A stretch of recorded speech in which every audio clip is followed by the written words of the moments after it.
ॐ अज्ञानतिमिरन्धस्य ज्ञानाञ्जनाशलाखाय चक्षुरुन्मिलितं येन तस्मै श्रीगुरवे नमः। श्रीचैतन्यमनोभीष्टं स्थापितं येन भूतले स्वयं रूप कदा मह्यं ददाति स्वपदान्तिकं। वन्देऽहं श्रीगुरुन् श्रीयुतपदकमलं श्रीगुरून् वैष्णवांश्च श्रीरूपं साग्रजातां सहगण रघुनाथान्वितं तं सजीवं साद्वैतं सार्वधूतं परिजनासहितं कृष्णचैतन्यदेवं श्रीराधा कृष्णपदान् सहगण रघुनाथान्वितं तं सजीवं साद्वैतं सार्वधूतं परिजनासहितं कृष्णचैतन्यदेवं श्रीराधा कृष्णपदान् सहगण ललिता श्रीविशाखान्वितांश्च नमो विष्णुपदाय कृष्णपृष्ठाय भूतले श्रीमते भक्तिवेदांत स्वामिनिति नामिने। नमस्ते सरस्वते देवे गौरवाणी प्रचारिणे निर्विशेष शून्यवादी पाश्चात्य देश तारिणे। हे कृष्णा करुणा सिंधु दीनबंधु जगतपते गोपेश गोपिका कांत राधा कांत नमस्तुते।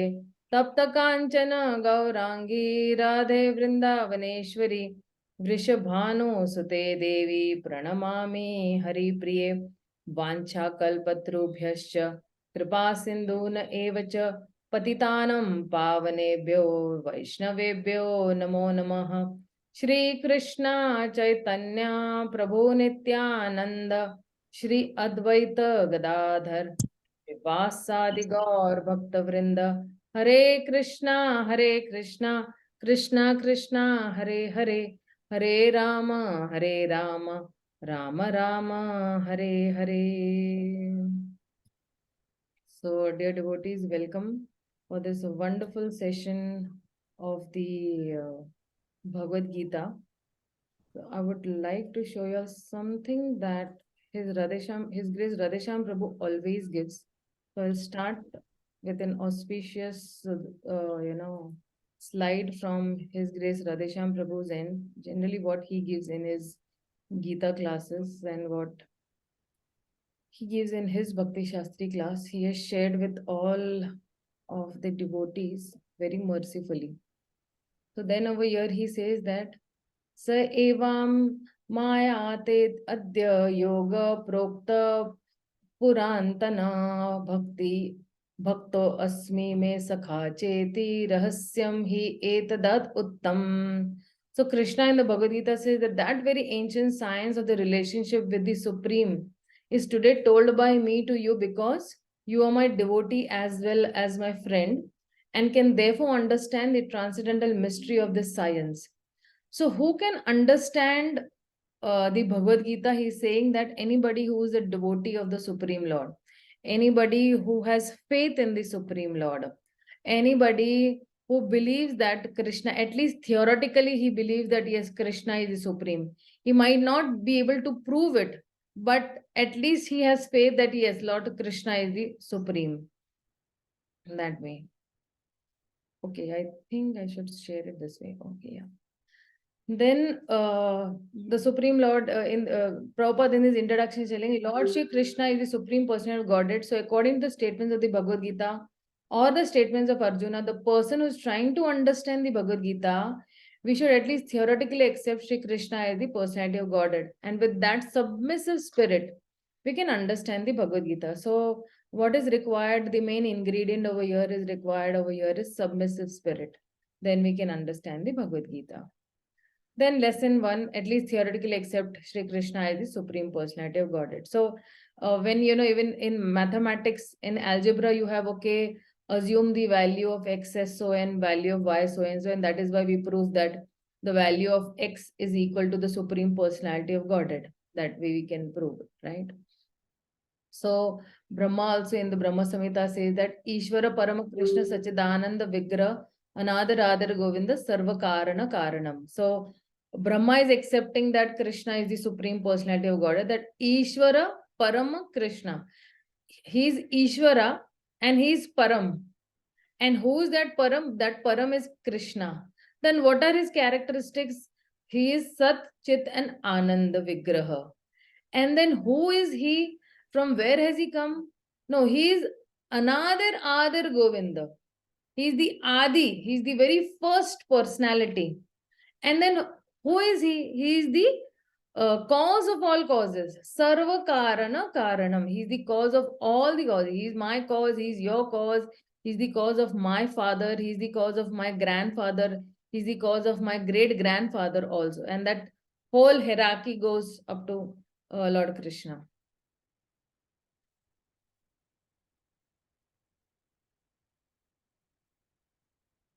So Lord Krishna's birth and activities prove his supremacy. So he has done so many wonderful activities that if you see where Krishna in the Bhagavad Gita also says, 4th chapter, 9th shloka, he says that Janma karma chame divyam evan vyoviti tyaktayatah tyakta deham punarjanma neti mameti so arjuna.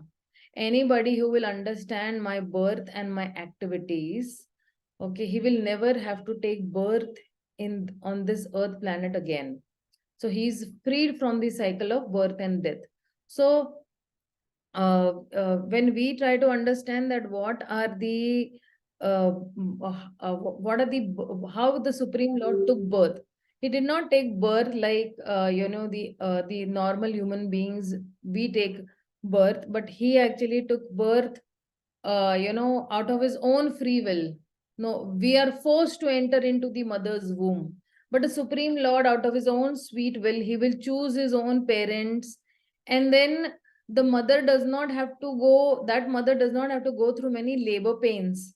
Okay, very swiftly, he just appears, like how, somebody just automatically, with some magic, he'll appear.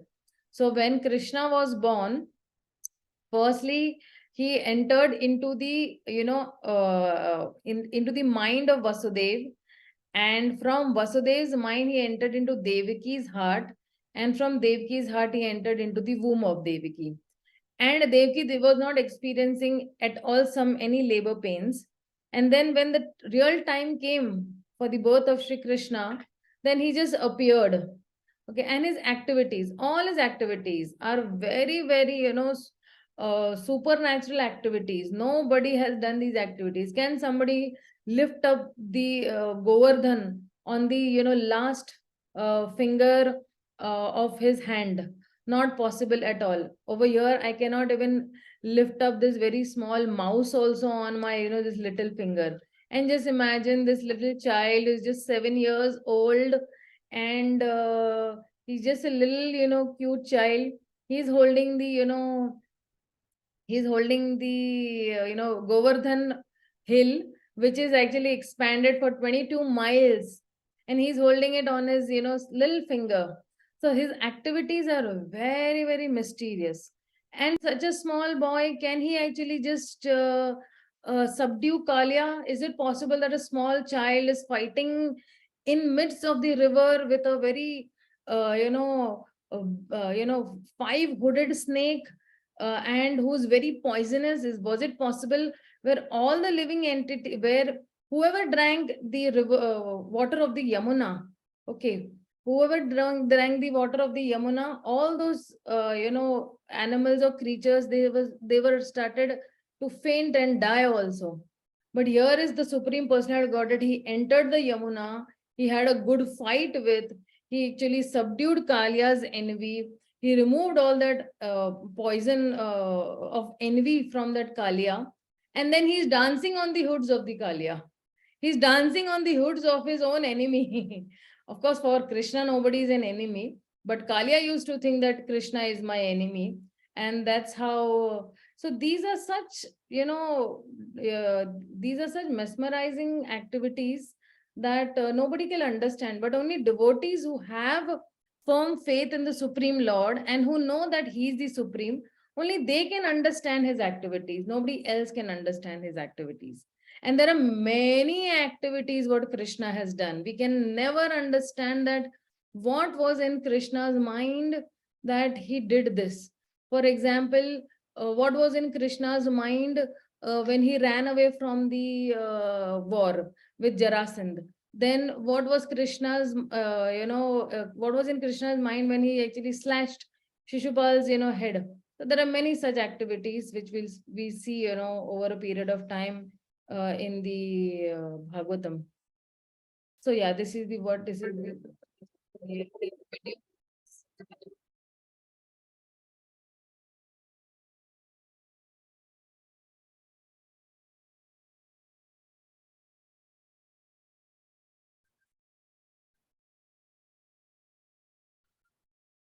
Dasi.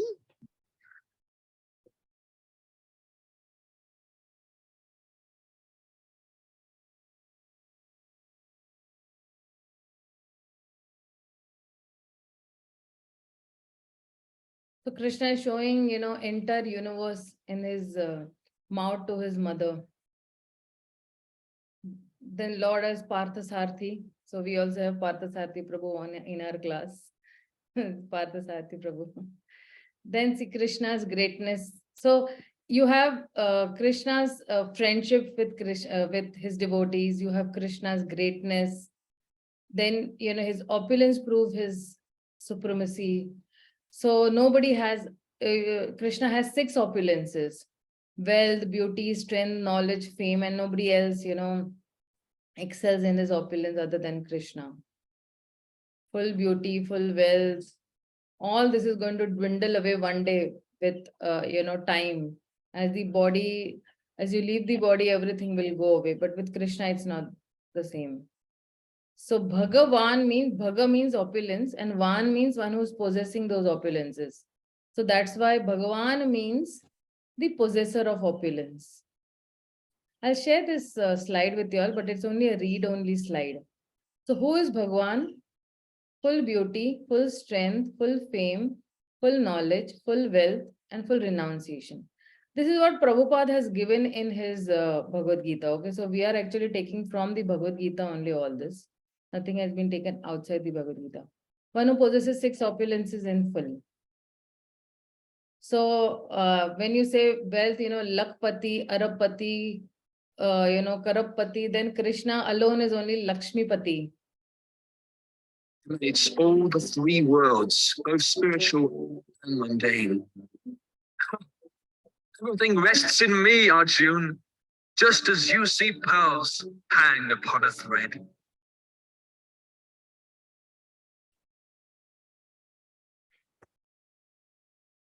So Krishna in the Bhagavad Gita says, Bhoktaram Yagna Tapasam Sarva Loka Maheshwaram Surida Sarva Bhutanam Gyatva Mam Shantim Richati. So he says that Bhoktaram Yagna Tapasam. So a person in full consciousness of me. What is full consciousness of me? Anybody who is all the time thinking about Krishna, he knows that, okay, I am only the Bhoktaram, I am only the enjoyer of, I am only the enjoyer of all the sacrifices. Sarvaloka Maheshwaram. I am the proprietor also of all the universes. And I am the enjoyer also. I am the proprietor also. And Surida Sarva Bhutanam. Suridam. Surid means ever well-wishing friend of all the Sarva Bhutanam. Bhutanam over here, Bhutanam means living entity, not that Bhut what we call in Hindi, but that is the Bhutanam means living entity. So I am the ever well-wishing friend of all the living entities. So 3 points Krishna is giving over here. I am the enjoyer of all the sacrifices. I am the proprietor also. And I am the ever well-wishing friend of all the living entities. Anybody who knows these 3 things, Gyatva, no. Mam, anybody who knows all these 3 things about me, Shantim Richati, that person will get peace from the pangs of material existence. He will always be in peace. Because when he knows that, Krishna is the proprietor and I don't have to be, falsely claiming myself to be a proprietor, or falsely claiming myself to be an enjoyer, and he's the ever well-wishing friend. So what happens? A devotee becomes very confident. Ah, I have a master, and okay, that master is supposed to enjoy. Oh, and that master is my well-wisher also. Generally, we very few people find well-wishers. Okay, in this material world, because of envy, you will not find many of your well-wishers also. But over here, Krishna is the ever well-wishing friend of all the living entities. Oh, my master is not only my ever well-wishing friend, but he's an ever well-wishing friend of all the living entities. Oh, what a peaceful situation for me.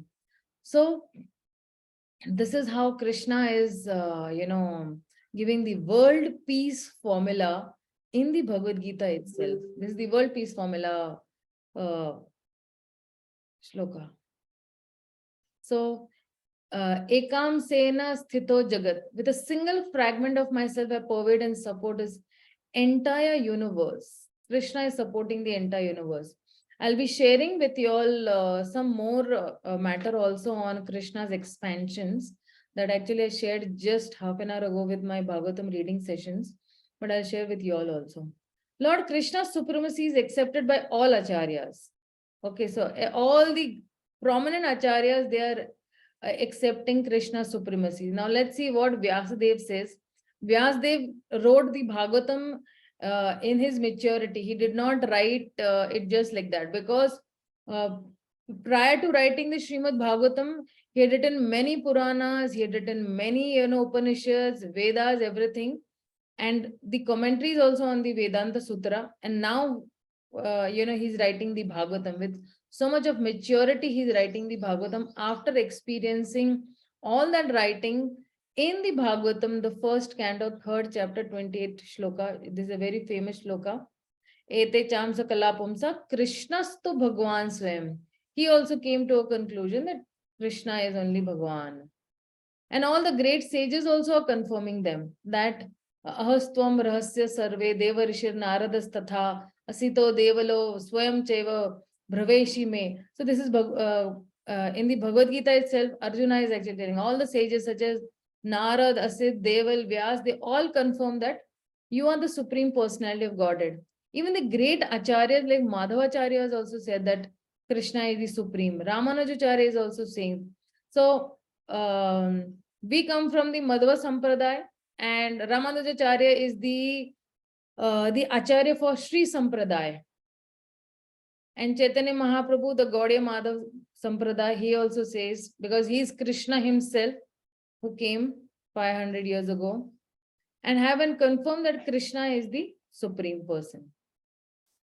So why we are establishing things? Because many times we do not have so much faith that Krishna is the supreme because of lack of knowledge. But when we give knowledge and we give and we tell, his opulences and whatever are his activities, then slowly that faith develops. Lotus feet of Lord Krishna. So, see, no other person will have these marks. If you see, there is a lotus, there is the flag, there is the umbrella, then there is the conch shell, then there is the bow, there is the fish mark. So all these are auspicious signs on the lotus feet of the Supreme Lord, which nobody has. And in Vraj, when the Supreme Lord used to walk on the soft dust of Vrindavan, all these marks were very clearly visible. And that is why his Gopa friends, used to see, oh, Krishna, he's having this marks from where? Oh, I don't have that. How come you have that? So it was very astonishing because for the Gopas, Krishna was just their normal friend. The Gopas never knew that Krishna is the Supreme Personality of Godhead. Only at some occasions where really the Yogmaya potency or the Achintya Shakti of the Supreme Lord wanted that they should know. So just for that few minutes, they knew, okay, Krishna is the Supreme. But again, the Yogamaya covering comes up and they again think back that, oh, Krishna is my friend, I can behave the way I want, and intimately they used to behave with the Supreme Lord. Okay. So in even the Padma Purana, it said that I have personally seen 16 auspicious markings on Lord Krishna's lotus feet. So yeah. Even again in the Padma, oh best of Vaishnavas, Lord Krishna is the original supreme personality of Godhead. So Krishna khyam tu param brahma bhuvi jatam na samshaya divyam va atha trayam va atha chatvarah pancha chaiva cha drishyante Vaishnava shreshta avatare kathanchana. So, oh best of Vaishnavas, Lord Krishna is the original supreme personality of Godhead. Of this there is no doubt. On the lotus feet of many incarnations of the Lord, 2, 3, 4, or 5 of these auspicious signs may be present. But all 16 signs are present only on the lotus feet of Krishna. So that is why we chant 16 rounds, so that one round we dedicated to the Supreme Lord in one of his this. Markandeya established Krishna's supremacy. Lord Vishnu, Ram, and Krishna. So, Lord Ram is Maryada Purushottam, and Lord Krishna is Purna Purushottam. So, there is a difference between Lord Krishna and Ram's qualities. So, when we say Krishna has 64 qualities, Lord Ram has 60 qualities. And what are those 4 differentiating qualities which makes Krishna as Purna Purushottam? There are 4 qualities. His Roop Madhuri, Gun Madhuri, Leela Madhuri, and Venu Madhuri. Venu means the flute. So Lord Ram does not have the flute, and Lord Ram does not, play the flute and mesmerize the gopis or mesmerize his devotees by playing the flute. That is the speciality of Krishna over Sri Ram. Okay. So, though qualitatively they are one, but sorry, uh, uh, qualitatively, yes, they are one, but quantitatively, then there are, 4 differentiating qualities other than each other. Bhishma proves Krishna is original Vishnu. That is why when Yudhishthir was asking Bhishma, then Bhishma spoke the Vishnu Sahasranam. Is Krishna an avatar of Vishnu? Okay. Now, many people will have this confusion that is Krishna an avatar of Vishnu or Vishnu an avatar of Krishna? So, having established Narayan as the source of Shiva, Brahma, Narada, and others, we can see how Krishna is the original Narayan. So, even Narayana has come from Shri Krishna only. Esha vai Bhagavan Sakshad Adyo Narayana Puman. Adyo Narayana. He's the Adi Narayan. Okay. Mohyan Maya Lokam Gudascharati Vrishnishu. This Krishna is no other than the inconceivable original personality of Godhead. He is the first Narayana, the supreme enjoyer. But he is moving among the descendants of King Vrishni, just like one of us, and he's bewildering us with his self-created energy. So the residents of Braja also were bewildered. How can the small little child, kill Putana? The small little child, kill Bakasur, Aghasur. It is said that before lunch, before 12 o'clock, Krishna used to kill hundreds of demons just before lunch. But all these are not given in the Bhagavatam, but it is given in many other scriptures that Krishna used to kill so many demons just before lunch. It was such a child's play for him to kill demons. So we have 64 qualities of Krishna. Lord Brahma has 50 qualities, Lord Shiva has 55, Lord Vishnu has 60, and Lord Krishna has 64 qualities.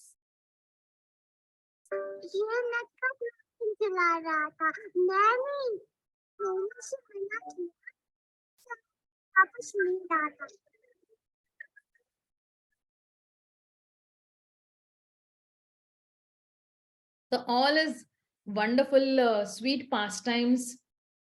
This is the Leela Madhuri. Okay. He's surrounded by all his unalloyed, Bhakta Madhuri.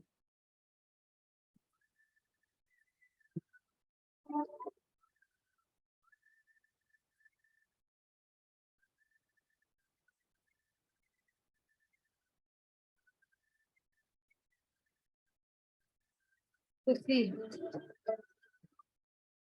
so these mangoes also, oh, there in the spiritual world, the mango also has consciousness. The tree also has consciousness. Because Krishna was playing the flute under that particular tree, that tree also was going so jubilant that it started, bowing down. Now he wanted to bow down to the lotus feet. So all his branches and fruits were coming down at the lotus feet of Krishna and they wanted to bow. So this is, Venu Madhuri is attracting everybody by playing his flutes, his cows, his gopis, and, the trees, the river Yamuna, every single person, even the dust of, Goloka, that is also feeling jubilant while Krishna is playing the flute. Then extraordinary beauty Krishna has, his Rupa Madhuri. Hence, Krishna is the supreme personality of Godhead. So then what are the conclusions? Though Krishna appears in human form, his nature is transcendental. All demigods are Krishna's subordinates. Krishna possesses 6 opulences in full, which nobody possesses. Somebody might have wealth, but somebody might not have strength. Somebody has full wealth, but somebody might not have beauty. Okay. Recently, I was just seeing one very short video of a very renowned, CEO of particular company, and rich person, very rich. He's got so much of wealth, but he's disabled from one leg. Okay, so then no full beauty. Okay, that way. So, or external features might not be good. Of course, we are not judging anybody over here, but we are just telling that the most beautiful person over here is Krishna. Krishna's devotees are always protected. So nobody gets protection. There are so many people who are just killed, slashed, and beaten up, and they lose their lives. But when a particular person becomes Krishna's devotees, he is given all protection by the Supreme Lord. Now, Supreme Lord takes charge of his life, and the Lord is the controller of his life. He himself is not the controller. Krishna's birth and activities are transcendental. Krishna's possesses 4 qualities which are absent in Vishnu. Lord Krishna is the source of all incarnations. Everything is emanating from the Supreme Lord. Lord Krishna is the Supreme Personality of Godhead. So now actually we start with chapter 1. But before, chapter 1, I want to actually explain there are certain scenes that are there, and we are trying to set up the scene for this Bhagavad Gita. And if you see over here that the Bhagavad Gita that is there, it was composed by Vyasamuni 5,000 years ago. And if you know that Lord Ganesha, he was, writing, and Vyasdev was, Vyasdev was dictating, and Lord Ganesha was writing. And Bhagavad Gita appears as an episode of Mahabharata. So it is the greatest philosophical and religious dialogue just before, the Kurukshetra war happened. And it is a dialogue between Lord Krishna and Krishna and Arjuna. So now if you see the Mahabharata, the history of Mahabharata is that, you have the Kuru dynasty, and from the Kuru dynasty, then you have, grandfather Bhishma coming, and then, you have Dhritarashtra, you have Pandavas, and Dhritarashtra was born blind, and he had 100 sons, and his eldest son is Duryodhan, and Dhritarashtra had another brother called Pandav, and Pandavas had, 5, Pandu had 5 sons. We know this also. So there's a little, scene that is there that, okay, Lord, Lord Krishna is the nephew of all these Pandavas, because Queen Kunti happens to be his aunt, because Krishna's father's name is Vasudev, and Vasudev's sister is Queen Kunti. And Krishna always favored, his you know, uh, aunt's son, and he always protected them. And he also is descending to this material world as a king also, because he's the king of Dwarka. He's descending as a king also. Initially, he descended as a small cowherd boy, but then later on he took up to run the city of Dwarka.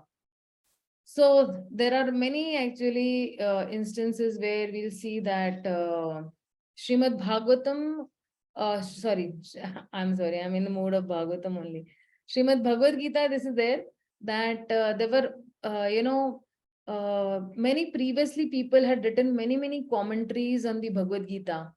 And the mistakes of the other Bhagavad Gita commentaries, that all these translators of Bhagavad Gita have just brushed aside the person Krishna to make some room for their own theologies, own concepts, own philosophies.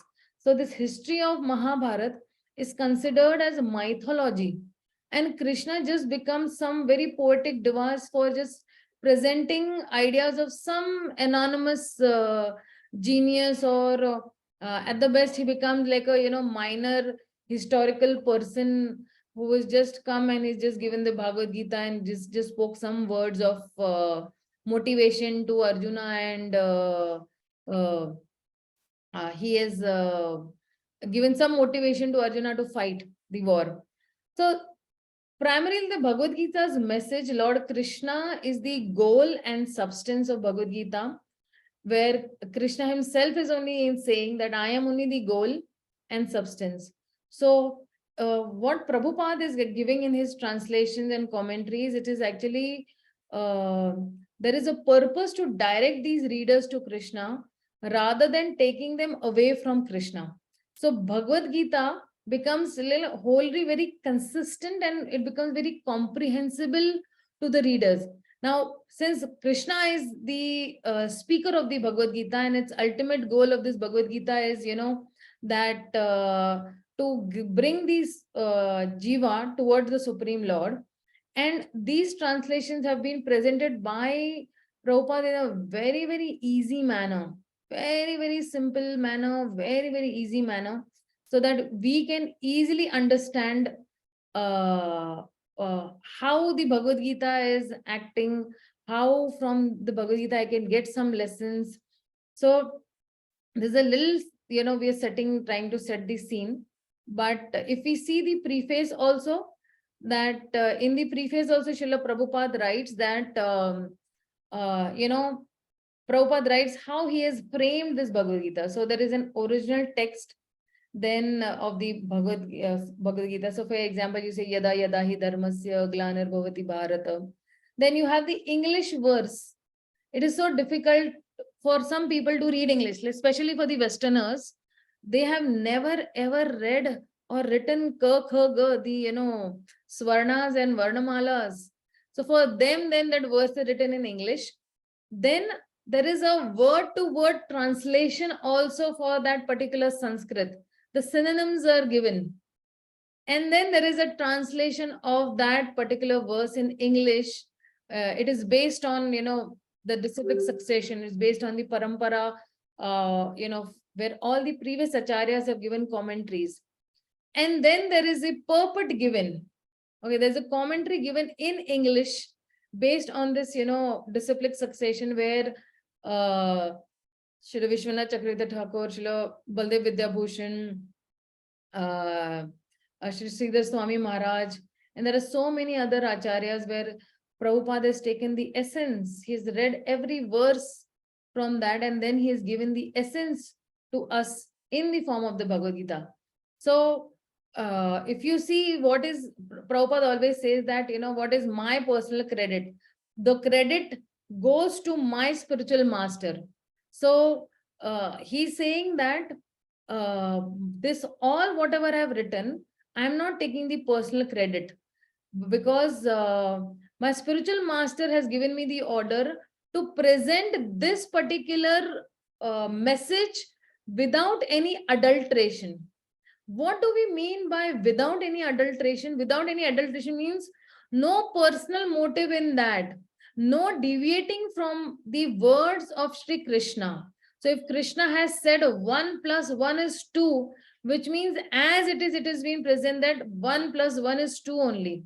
Sometimes people, for their ulterior motives, they will twist and turn the text of the Bhagavad Gita to either impress the audience, or because they want something for the audience, or the audience wants something from them, they will twist and turn the text of the Bhagavad Gita. But Prabhupada has given us pure devotional service via the Bhagavad Gita. And that is why any preacher, if he really wants to follow in these footsteps, then he has to follow in the footsteps of the current acharyas also and the previous acharyas also, and give and present this matter in a very unadulterated way. Otherwise, there are many big kathakars that are there, and they are also giving kathas, but the audience is just receiving information, but there is no transformation. So over here we are hearing the Bhagavad Gita directly from the Supreme Lord, and the ecstasies of Prabhupada via his puppets. So what will we also get? We are also getting pure devotional service to Krishna. Our faith will keep on increasing more and more when we'll read the Bhagavad Gita. Every day, if somebody is reading the Bhagavad Gita, he is getting a new realization. He, from that same text, you read, try it out for 10 days, read the same text for 10 days.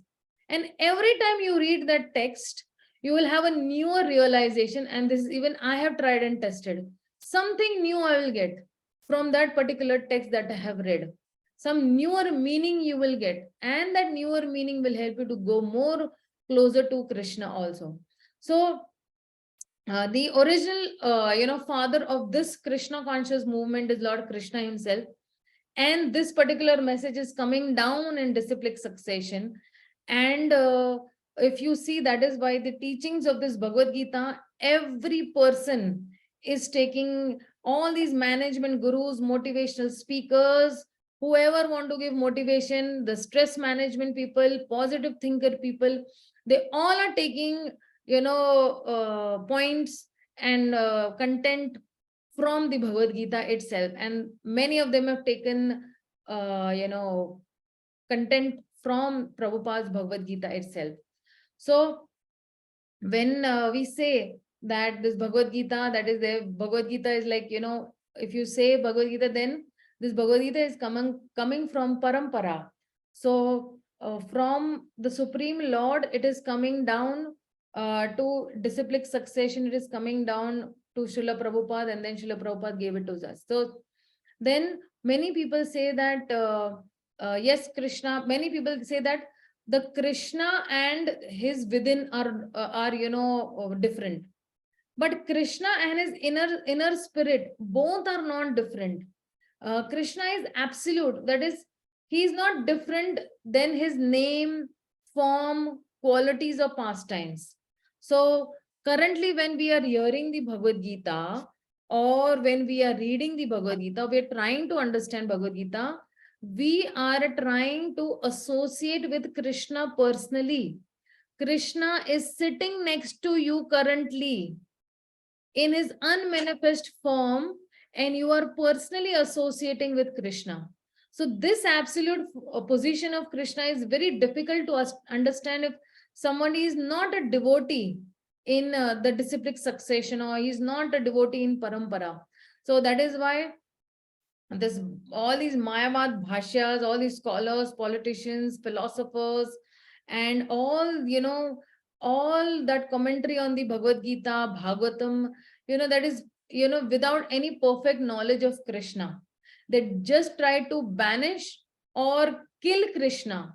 And such an unauthorized commentary is known as Mayavad Bhashya, because they deny the existence of Krishna. They do not believe only that Krishna exists. And that is why Chaitanya Mahaprabhu has warned us about these unauthorized commentaries.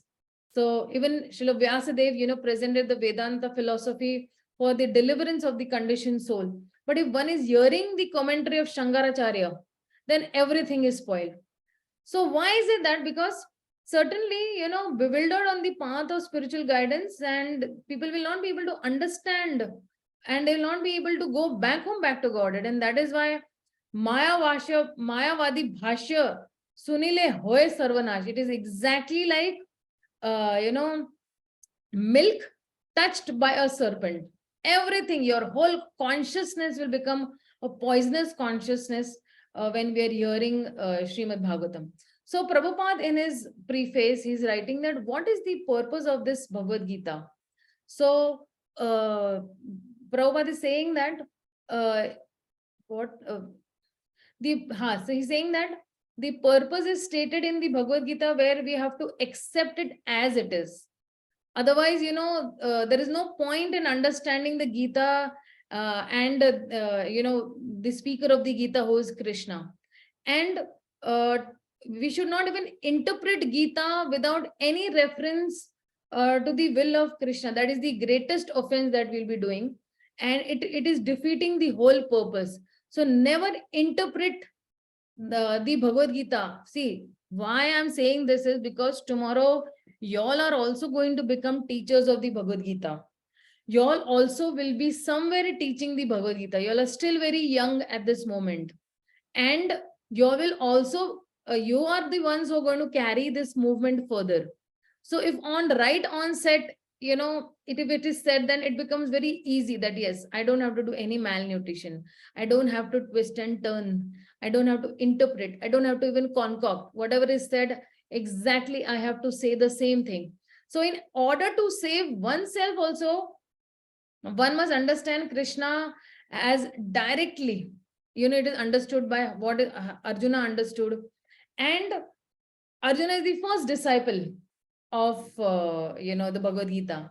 And then only we can fulfill this mission. Otherwise, it will become very difficult. If everybody starts behaving the way they want to behave, and they start, interpreting, then how will the Krishna conscious movement go ahead?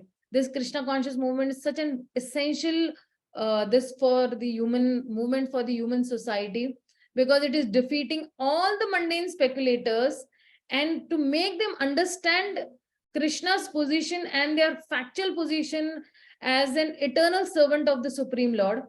And here we are trying to revive, Krishna is trying to revive, Prabhupada is trying to revive his eternal, the Jiva's eternal relationship with the Supreme Lord. And hence, then, every living entity or every living being should hear this Bhagavad Gita for his own interest.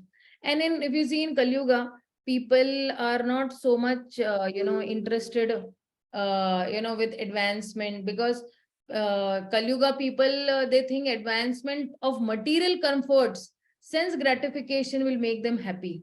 But they are very much unaware that, the laws of material nature that are there, they are again and again binding them into the cycle of birth and death. So instead of satisfying their own material sense, then one has to satisfy the senses of the Lord. And when one, so, Sarvopadi Vinurmuktam Tat Pravalita Nirmalam Rishikena Rishikesh Sevaya Bhakti Ruttama. He's saying that one has to satisfy the senses of the Lord. And that is the highest perfection. And that's why Lord Krishna wants this. He's demanding this when he's saying Yat Karosi, Yat Dathati, whatever you're eating, do it for me. Whatever you're doing, do it for me. And Krishna is saying that, okay, offer me Patram Pushpam Phalam Toyam, do that for me. So he's demanding. So this is the central point of Bhagavad Gita, and he's teaching this theme, and one should take help from Krishna and derive the greatest benefit of studying the Bhagavad Gita as it is, and trying to become a very pure devotee of the Supreme Lord. So this is what Prabhupada is actually saying in his preface.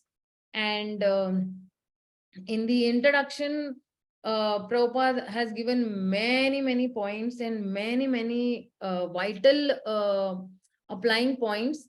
In fact, Prabhupada is giving the whole synopsis of the 18 chapters. So just give me a minute.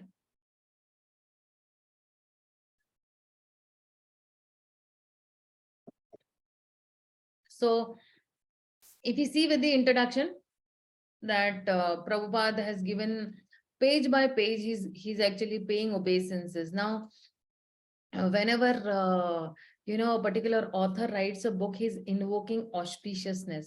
So he's invoking auspiciousness not only for himself, but he's invoking auspiciousness for the readers also. So that is why if you see, even we start our prayers with Om Ajnanatimirandasya, was born in the darkest ignorance, and my spiritual master has opened my eyes. And then he's praying to all the previous acharyas also, Srila Bhaktisiddhanta Saraswati Thakur, the six Goswamis, Pancha Tattva, Srimati Radharani. Then he's praying to Lord Krishna also, he's praying to Radharani also, then he's praying to the Vaishnavas also, he's praying to Pancha Tattva also, and then finally he is giving the Mahamantra. Now this is an auspicious invocation of the Bhagavad Gita. So every time we are studying the Bhagavad Gita, every time we are reading the Bhagavad Gita, then we should try to see that yes, this Mangala Charan has to be recited every time. And every time I am reading the Bhagavad Gita, I'm taking the blessings of all the previous acharyas. I'm taking the blessings of my spiritual master and all the previous acharyas, taking blessings of Krishna to understand Krishna. So when Prabhupada is writing in his introduction, he's saying, what is the necessity of Bhagavad Gita? The Bhagavad Gita is known as the Gita Upanishad. It is the essence of all the Vedic knowledge, and it is the most important part of the Upanishads also. And there are many commentaries available. But why somebody has to read only this edition of Prabhupada? Because none of the other commentaries have, strictly given an authoritative, explanation, and they all of the other commentators, they have expressed their own opinions without touching the spirit of Bhagavad Gita. The spirit of Bhagavad Gita is lying in the Bhagavad Gita itself only, that you take the Supreme Personality of Godhead as the Supreme Person himself. So this spirit is actually the vital principle of Bhagavad Gita. So what is that spirit of Bhagavad Gita? That, for example, you're taking a medicine as per the direction of the doctor, and not on your own whims. Okay, so for example, if I have jaundice, then the physician or the doctor gives you some prescription, and then you as it is take, and then you are cured. So Bhagavad Gita should be accepted as directed by Krishna himself. And Lord Krishna, he is establishing himself as these, as Bhagwan, as the Supreme Personality of Godhead. This has been confirmed by many other acharyas also. And even in the other scriptures also, it has been, mentioned. In all the other Puranas also, it has been mentioned. Therefore, Bhagavad Gita should be taken as directed by the Supreme Doctor, by the Supreme Personality of the Godhead as it is. And this is the vital, the important principle of the Bhagavad Gita. So if you see this disciplic succession knowledge, if you see in the Bhagavad Gita, and when you turn the pages, you'll come to know that this knowledge has come down from Lord Krishna to Vivaswan to Manu to Ishvaku, and then from then he gave it to, because in due course of time this particular disciplic succession was lost. So then again he gave that knowledge to Arjuna, who is a devotee of Krishna, who is a friend of Krishna. And these are the two qualities that are required to understand Krishna, that you are a devotee of Krishna, and then you think that yes, Krishna is my well-wisher, he's my ever well-wishing friend, and that is why I want to understand. So there are three types of actually transcendentalists that are there. One are the Gyanis, one are the Yogis, and one are the Bhaktas. So the Gyanis are actually impersonalists. They worship the impersonal form of the Supreme Lord. That is the Brahman aspect. The Yogis are like, the meditators. They meditate on the four-handed form of the Supreme Lord. And the devotees or the Bhaktas, what do? They actually develop a relationship with the Supreme Lord. So when we are studying the Bhagavad Gita, what are we trying to do? We are developing a relationship with the Supreme Lord in either of the five rasas, either in Vatsalya ras or Sakhya ras or Dasya ras or Shantya ras or Madhurya ras. So five principal rasas are there. So you can say these are the primary rasas in the spiritual world, and you have the secondary rasas also. So when you say Vatsalya ras, then Mother Yashoda is the epitome of Vatsalya ras. When you say Sakhya ras, then Arjuna is the epitome of Sakhya ras. When you say Dasya ras, then immediately Lord Hanuman comes to our mind for Dasya ras. And then when you say Shanta ras, Shanta ras means those who are very silent devotees, like the trees, the flute, the Yamuna, the dust, the glass, the bed, all these are in Shantaras, and they are the one common factor, or the Madhurya ras also. The gopis are in complete conjugal love with Krishna. So in all these five rasas, there is one common factor. And that common factor is all these five rasas and all the people or all the devotees in these five rasas, what are they trying to do? They're trying to serve the Supreme Lord. They know that they know only that I want to please Krishna. I don't want to please my senses. I want to please the master of my senses, and who is Krishna. And in pleasing the master of the senses, then I will automatically be pleased. But that is also not their aspiration, that whether I'll be pleased or not. Whether Krishna gives me a reciprocation or not, it is irrelevant. I have to worship Krishna.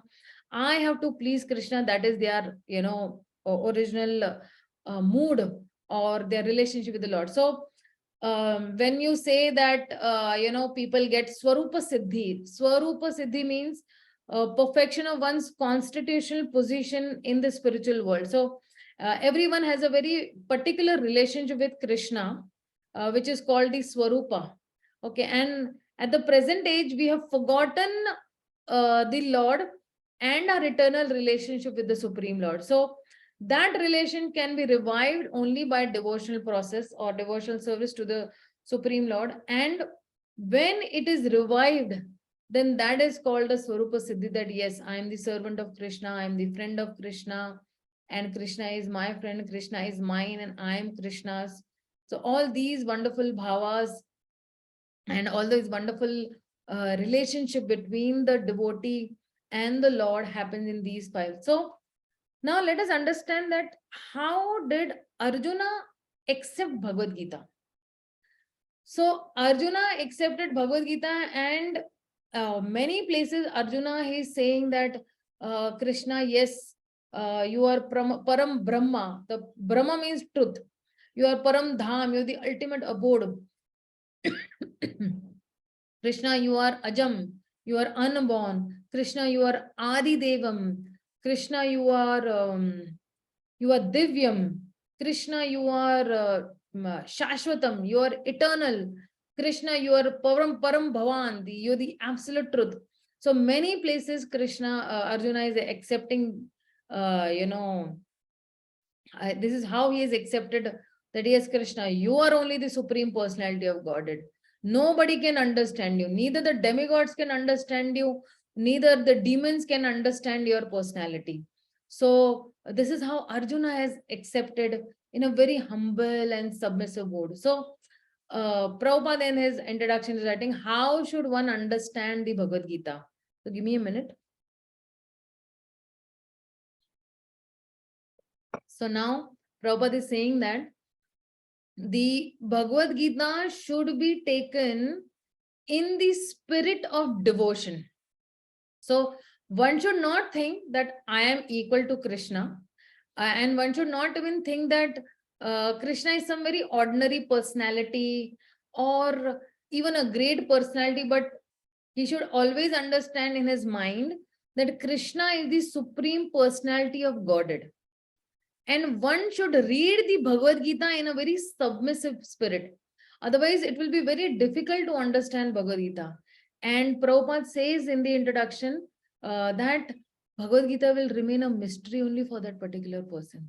Bhagavad Gita will never be understood by that particular person. He might read 100 times also, but if it is not taken in a submissive spirit that Krishna is the Supreme Personality of Godhead, I am Anu, Krishna is Vibhu, and I am small, Krishna is great, then, he will be able to understand.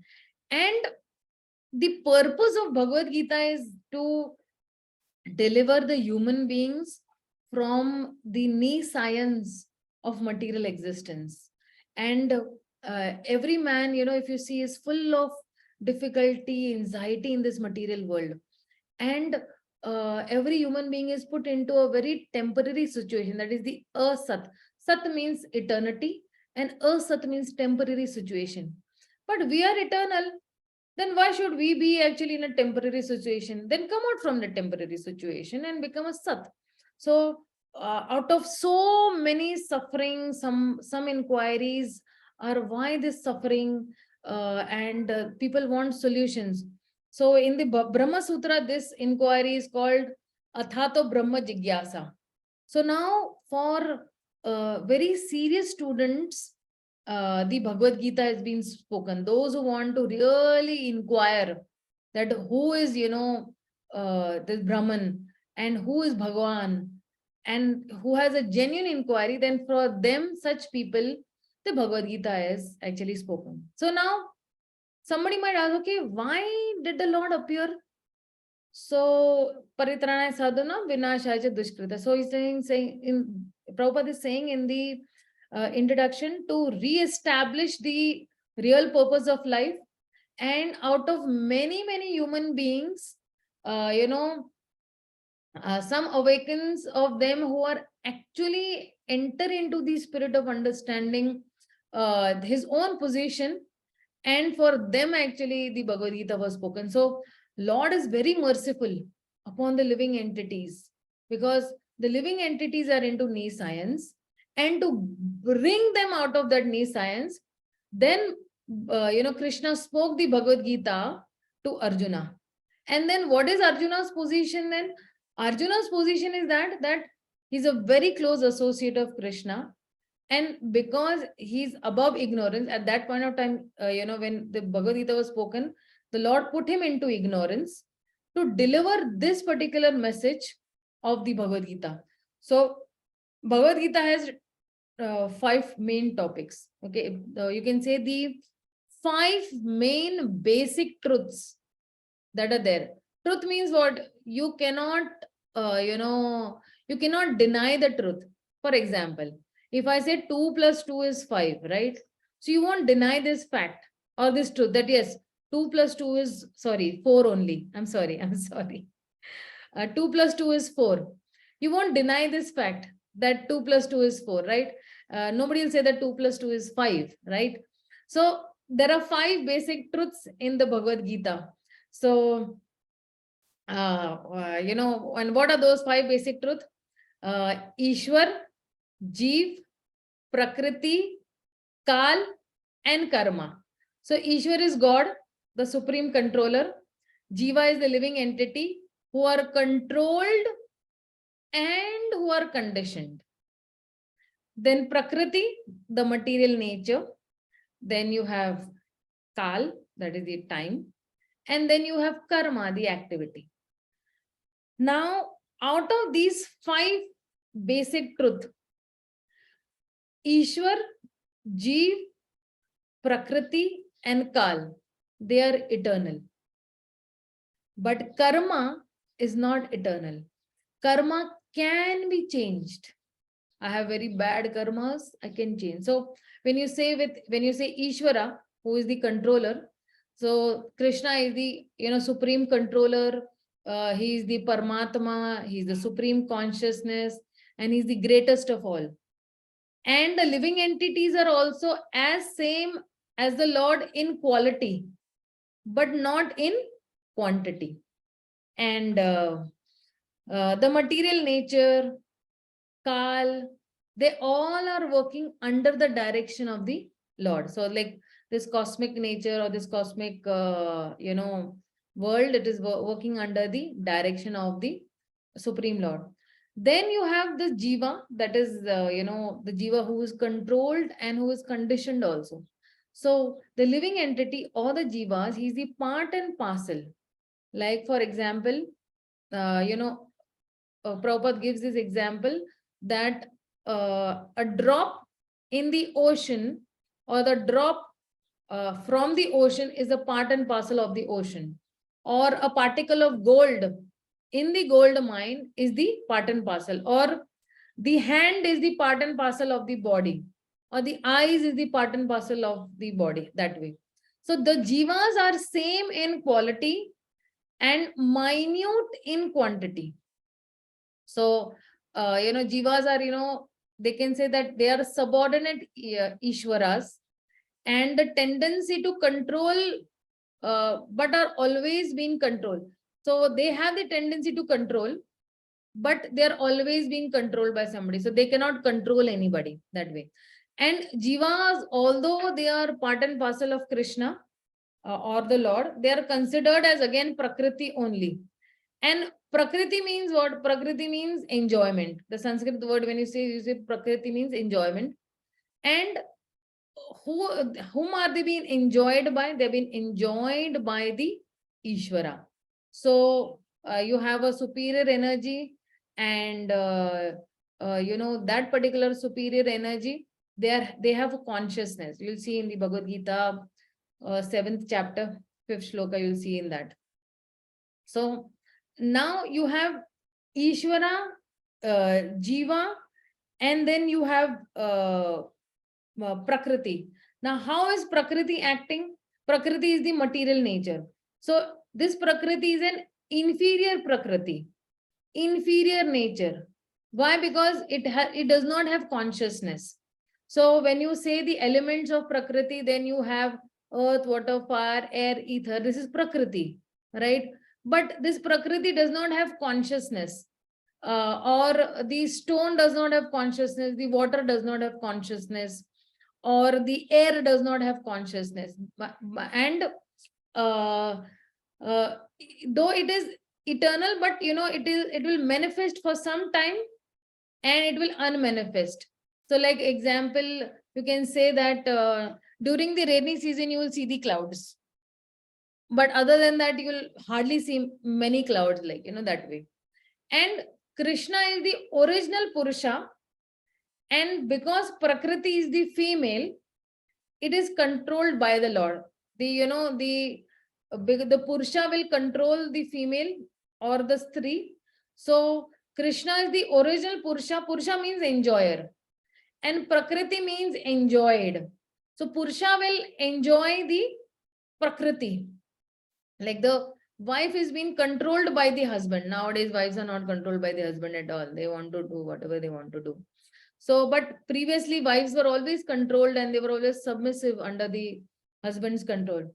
And then you have when you have this Prakriti is constituted by three modes: mode of goodness, mode of passion, and mode of ignorance. And then you have the Kal or the time. So the Kal is actually, above the three modes. Okay. And then you have the karma. Now, very important karma. Krishna has spent 2 full chapters on karma, the 3rd chapter and the 5th chapter. So,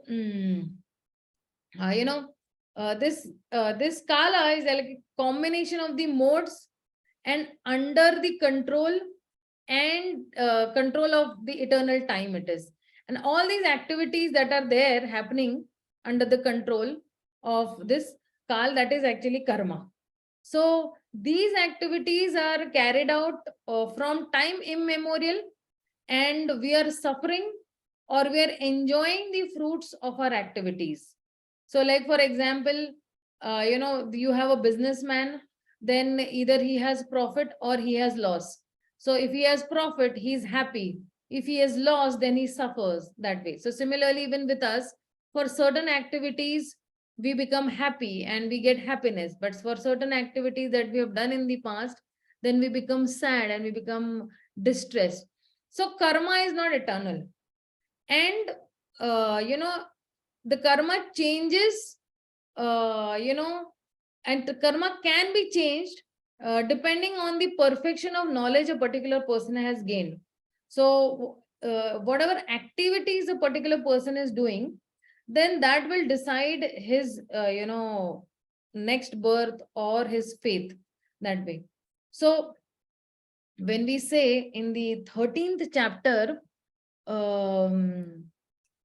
very elaborately, the difference between the Lord and the living entity is been given in the 13th chapter. If you all want, you all can read it out, and there is a very nice distinction. I think I have a chart regarding this.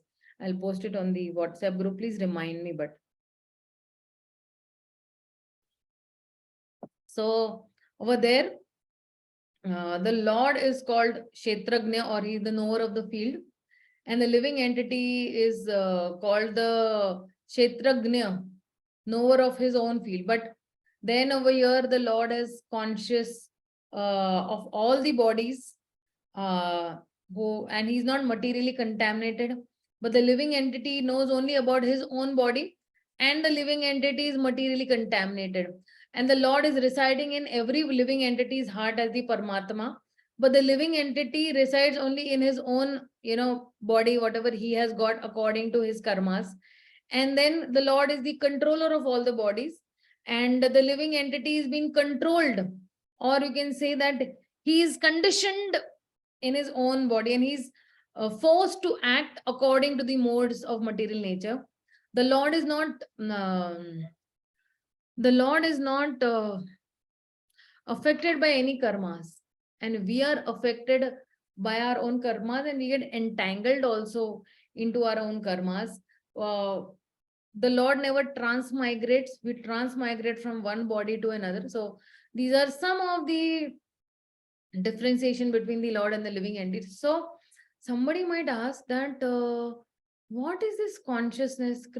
Prabhupada is saying consciousness, and then he's saying Krishna consciousness, bhakti consciousness. So see, Jiva is consciousness, and the Lord is supreme consciousness. Because when I say conscious, I'm just conscious about my own self. But the Lord is supreme. He is conscious about all the living entities. So consciousness is not generated by association of matter. Consciousness is generated only by association of spirit. So, when the jiva, for the jiva, the consciousness is covered. Like you have a bulb, and the bulb is covered with red paper, or a yellow paper, or a green paper, or a black paper. So it is covered. So when the Lord is descending to this material world, his consciousness is not covered or affected.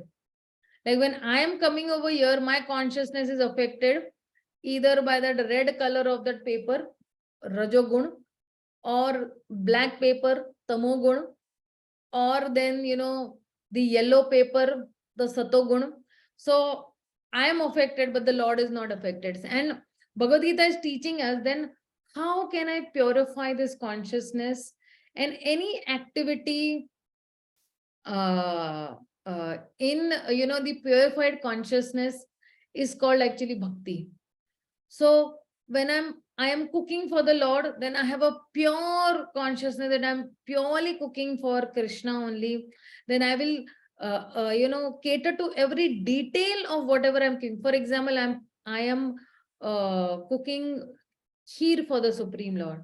Then I'll be very conscious that previously I will make all arrangements. Milk is there, sugar is there, rice is there, dry fruits are there, pure Shuddha Desi ghee is there, elaichi is there.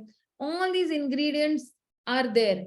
Then while I'm putting also, then I'm saying that, okay, this particular milk is supposed to be enjoyed by the Supreme Lord. Now I'm adding rice after the milk is boiling. This is to be enjoyed by the Supreme Lord. Then I'm adding kesar. This is to be enjoyed by the Supreme Lord. I'm adding sugar. I'm adding ghee. I'm adding dry fruits. I'm adding any ingredient with that kheer. Then I'm conscious that, okay, Krishna is going to enjoy this. Krishna is going to enjoy this. And this purified consciousness is called bhakti. So Pure consciousness is transcendental to the three modes of material nature. So if somebody wants to be in Satogun, then every time he has to understand that Krishna is the supreme enjoyer. All these senses, I have are there is a master to these senses, and the master to these senses is actually Krishna. So when the jiva is materially contaminated, it is called his conditional state, that okay, conditioned soul. It is called the false consciousness also, or the false ego also. Why? Because the jiva is identifying himself with the body. So when you say mukti of or mukti of a person, or a liberation, means what? Freedom from this bodily concept of life, or the material consciousness. That is saying, the material consciousness क्या होता है? Material consciousness ये होता है कि I want to satisfy only my senses and I am selfish. But spiritual consciousness क्या होता है? That I become selfless. Why? Because I want to serve the senses of the Supreme Personality of Godhead, Krishna. So consciousness is I am, and so when Krishna says I am the creator, I am the enjoyer, but here the living entity is saying that no, I am the creator of my family, I created my children, I created this furniture, I created this all facilities and luxury. Then that becomes I am. Okay, I am the enjoyer. But actually, the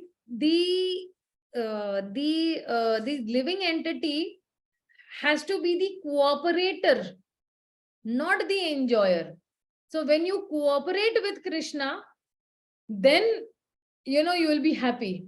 But problem is that we are not cooperating with Krishna, and this whole point of Bhagavad Gita is to get to this point that okay, I have to cooperate. Like all the parts of this machine are there, for example. Okay, so and they are cooperating with the machine.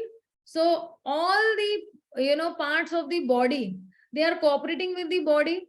And if I'm watering the root of a tree, then all the branches and the trees and twigs, they are also being satisfied, right? So that is the consciousness that that I have to cooperate rather than not cooperate. So the Lord is the actual enjoyer, and the living entities have been created for his enjoyment, not for their own enjoyment. So if I am in that spirit, then that is just useless actually. So now the Lord has his different energies, he has his different shaktis, he has the internal energies and internal shaktis, he has external shaktis. So he has spiritual shakti also, they are called para, and he has material energies also, they are called apara. So when you say spiritual shaktis, or you can say superior energies, then they are called who comes under that? Under para, then you have the antaranga shakti and the tatastha shakti. So under the antaranga shakti, I will give this chart. I have somewhere this chart. Please remind me. You can say that the energies of the Lord. You just remind me, and you will understand very nicely, because this has been taken from Chaitanya Charitamrita Madhya Leela. So I remember somewhere that chart is there.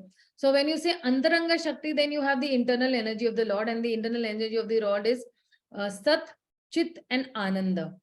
And the Sat aspect is like the Sandhini Shakti of the Lord. The Chit is the Samvit Shakti, or the cognitive Shakti of the Lord.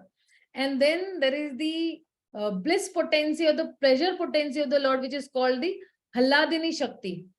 So when you say Sandhini Shakti or the Sat aspect, then you have eternity. These are the characteristics of that energy, that it is full of eternity. And this is there only in the spiritual world, in the personal dham of the Supreme Lord. And then you have the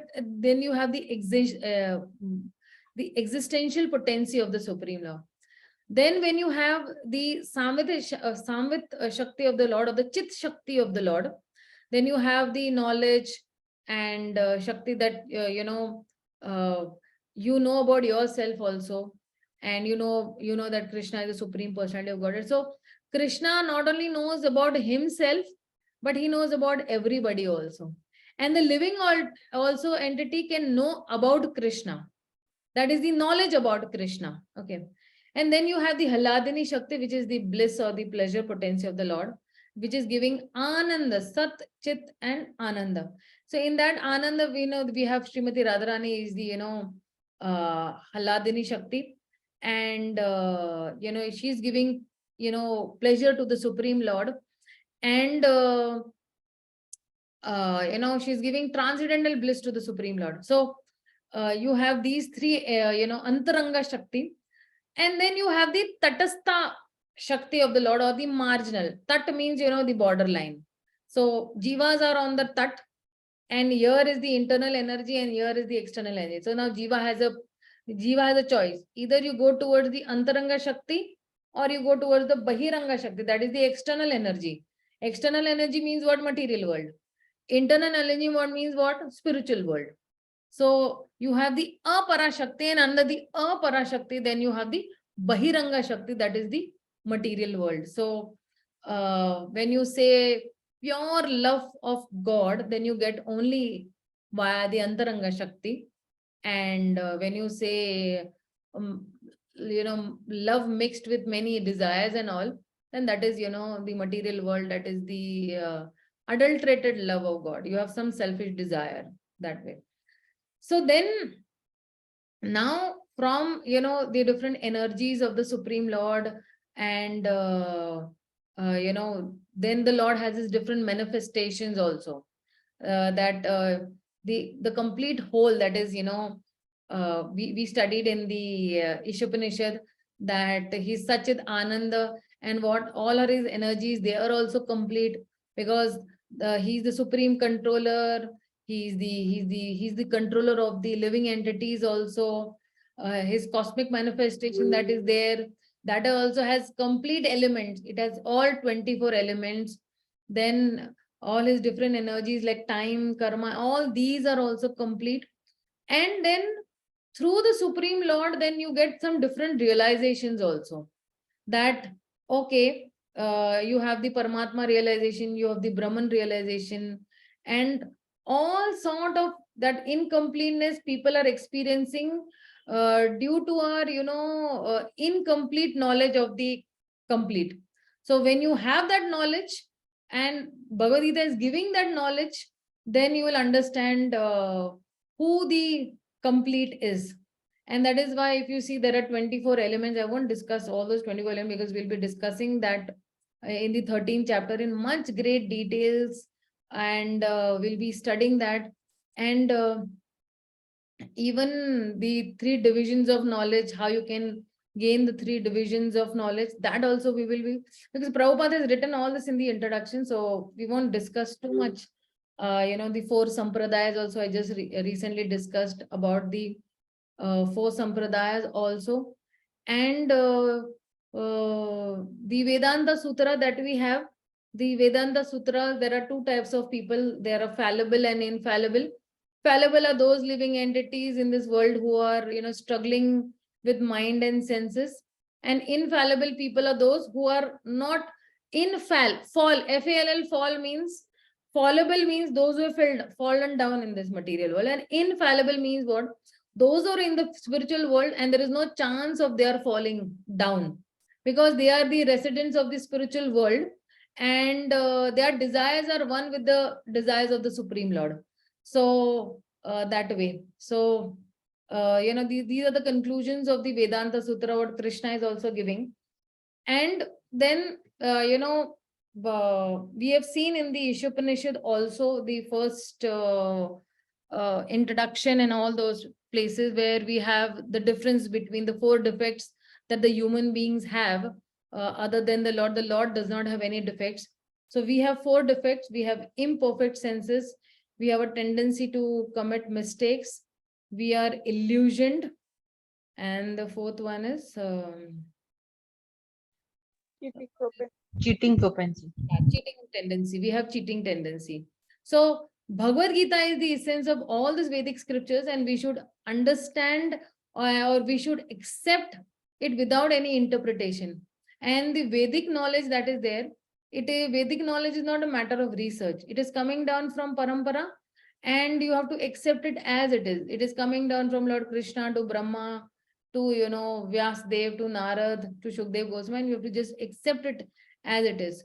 And then Prabhupada speaks about the goal of human life. He speaks about Sanatan Dharma. He speaks about how dharma of a living entity is, constantly, he's existing with that particular object.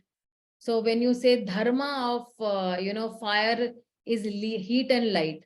So fire cannot exist without heat and light. Fire is there, which means what? Heat and light has to be there. Dharma of the sugar is to emanate sweetness. So anybody, living entities are always, always enjoys serving. Like the husband is enjoying serving his wife, or the wife is enjoying serving the children. The prime minister is enjoying serving the country. So there is no exception even in this society. So a faith of a person or a religion may change. For example, Hindu may become a Muslim or Muslim may become a Christian, but that service ingredient or the rendering the service still continues. And therefore, rendering service is only called Sanatana Dharma, eternal religion of a living entity, whether you agree or you don't agree.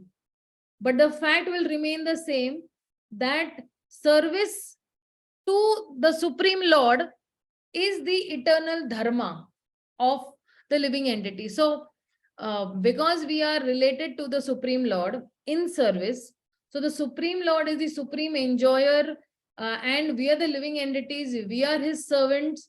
And why are we created? We are created for his enjoyment. And when we serve him, we give him enjoyment, then we become happy in serving him. We cannot become happy otherwise. So, for example, you have all the bodily parts. You have the hands, you have the legs, you have the eye, you have the ears and all. Tomorrow, if they go on a strike, the hand says, I am the main person. Because of me only, this particular person is picking up the morsel of food, putting in his mouth. The mouth is saying that, no, I will not open only my mouth. Then I will see how you are, the only person, responsible. So the hand will not cooperate for picking up the food. The mouth will not open for taking the morsel inside. The throat will say, no, I will stop it at this level only. I will not cooperate only. Then I will see how the food goes down. I am responsible. I am the, person. So if all these bodily parts, they go on a strike, the stomach says, I will not digest only. If everybody or the eyes say, I will not look only at the food, so what will happen? The human being will not be very happy. So similarly, if we try to give enjoyment to the senses of the Supreme Lord, then only we can become happy. Otherwise, we won't. So currently, what the living entities are doing, that they are on a strike. No, I will not only satisfy the senses of the Lord. I will satisfy only my senses. So this particular hand, I will not pick it up only to wash the temple. This my hand, I will not pick it up to wash the utensils in the temple. These feet, I will not go only to the temple, to have the darshan of the Lord. My eyes, they don't want to see. They want to see all porn movies, but my eyes do not want to take the darshan of the Lord. My ears, they want to hear any Bollywood movie song, and my ears don't want to listen to kirtan or the good teachings of the acharyas at all. Everybody is gone on a strike, and that is why the living entities are, sad, distressed, stressed out, bewildered, full of anxieties. and that is why they do not they cannot become happy at all till the time they will serve the senses of the Supreme Lord. So that is why uh, you know uh, uh, uh, Prabhupada speaks about demigod worship and why the Lord is appearing in the spiritual world, and what is the reason for Lord's appearance, and what is it that when the Lord is describing in the 15th chapter that okay, there is one dham of mine which is not illuminated by either the sun or the moon, it is neither illuminated by the fire or electricity, it is illuminated only by Brahma Jyoti, and one who's reaching to that particular planet will never come back to this material world. So then, Lord is actually describing his own abode, that is Golok Vrindavan. And then all these different planetary systems, he's describing all those planetary systems also. So, in a nutshell, we can say that this introduction that Prabhupada is giving, and all the synopsis, all the chapters, saying that okay, I have to transcend from this material world to the spiritual world, which is the abode of the Lord. And then how to attain the abode of Krishna?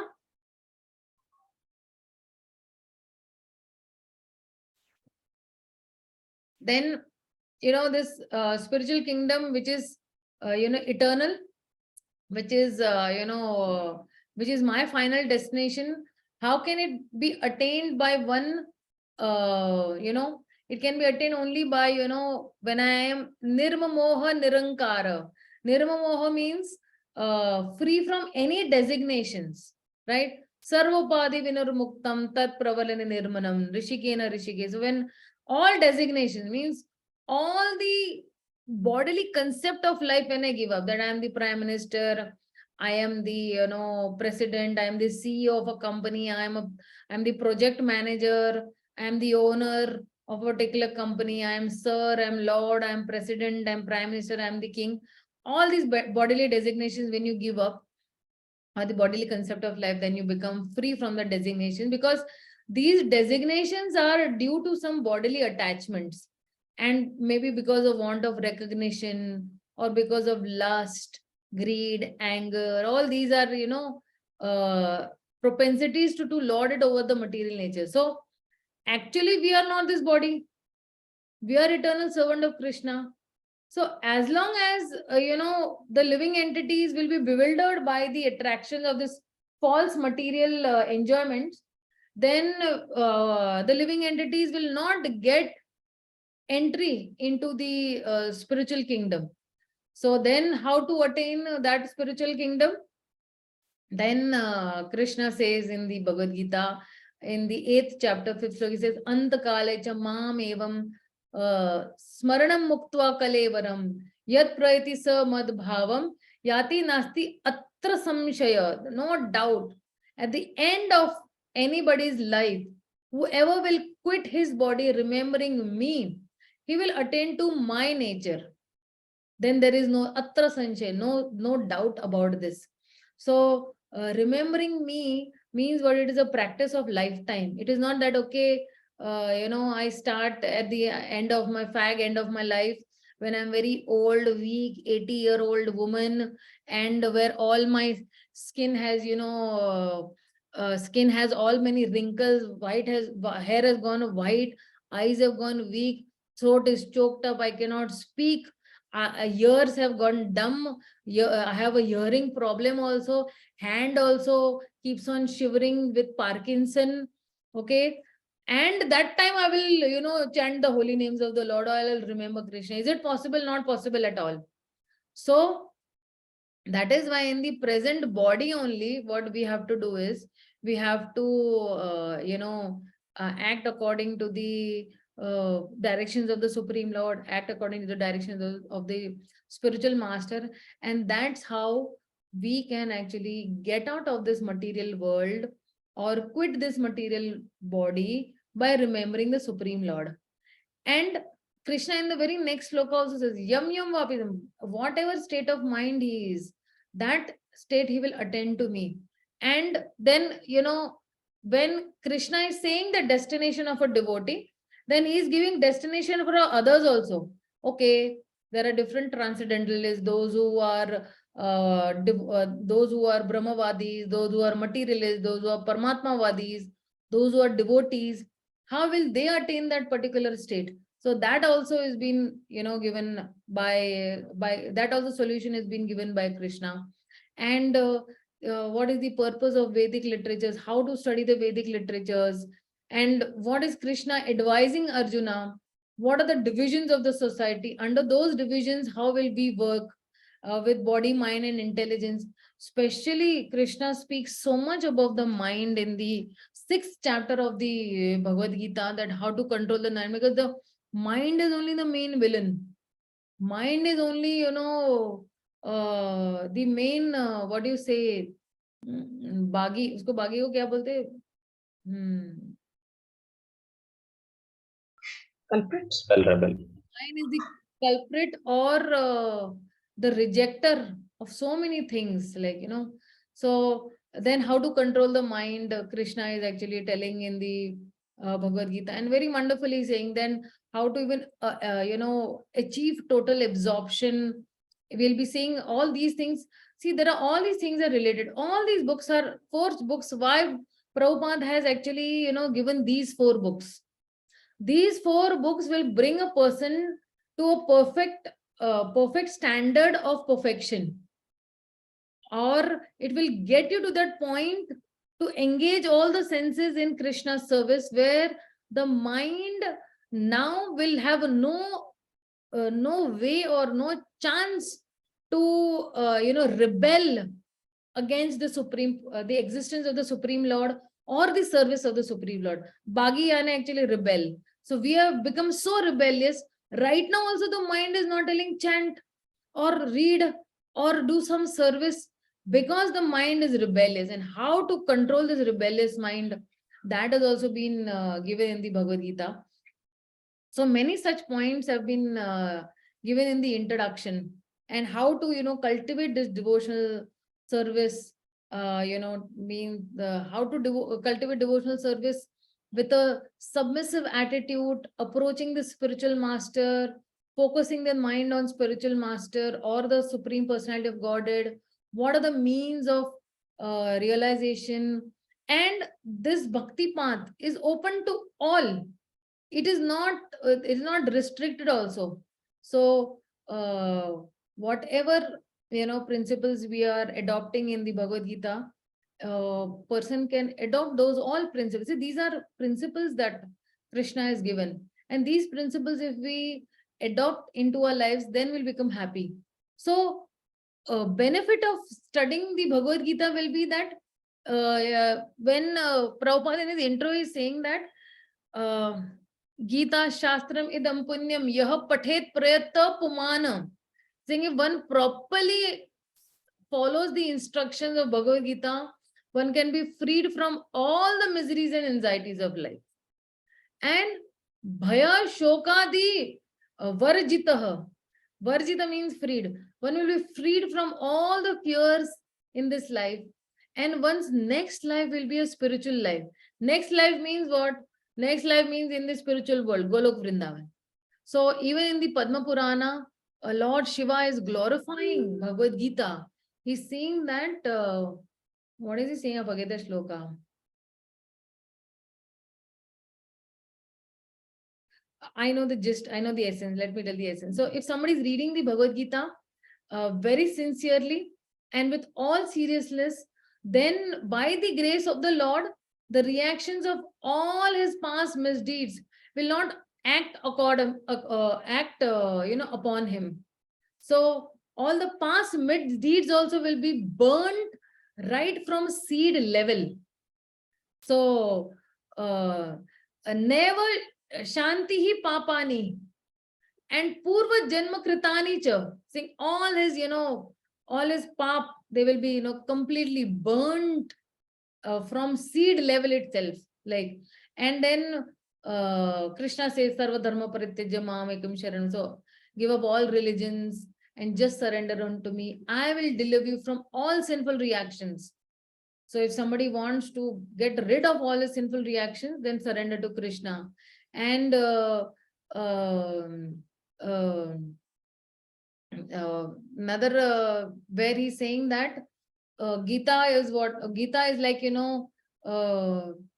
is if even it is purifying than the water of the Ganges also. One may cleanse himself with taking a bath on a daily basis, but somebody is taking a bath even once in the Ganga of this Ganga water of Bhagavad Gita, then all the material life dirt will be, vanquished very easily.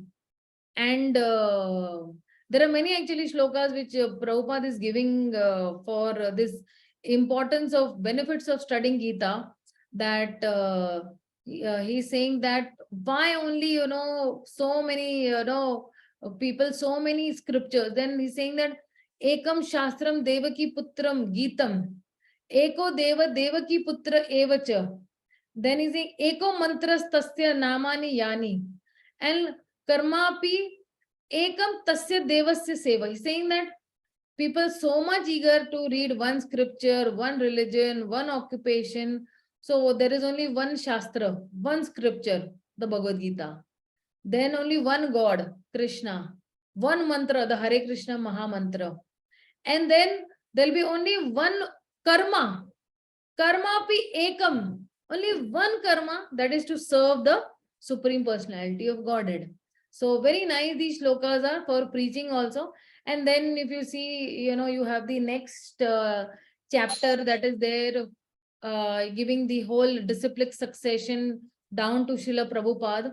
And if you see the breakup of all these 700 verses that are there in the Bhagavad Gita, Dhritarashtra spoke only one word. He is inaugurating the Bhagavad Gita. One verse. Sanjay has spoken 41 verses. Arjuna has spoken 84 verses. And Lord Krishna has spoken 574 verses in the Bhagavad Gita. So this Bhagavad Gita, is a very wonderful Shastra. And from the next week onwards, I have set up the whole scene for the Bhagavad Gita. I have set up the whole mood for the Bhagavad Gita. And from next time onwards, we will be starting the first chapter of the Bhagavad Gita. Actually, this mood and all, somebody else was supposed to establish, but he wasn't available. So then I gave this whole class on this.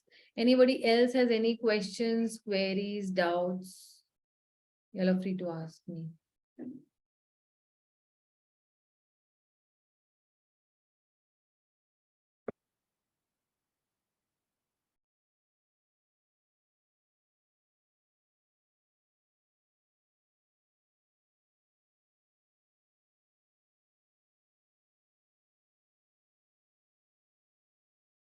No doubts?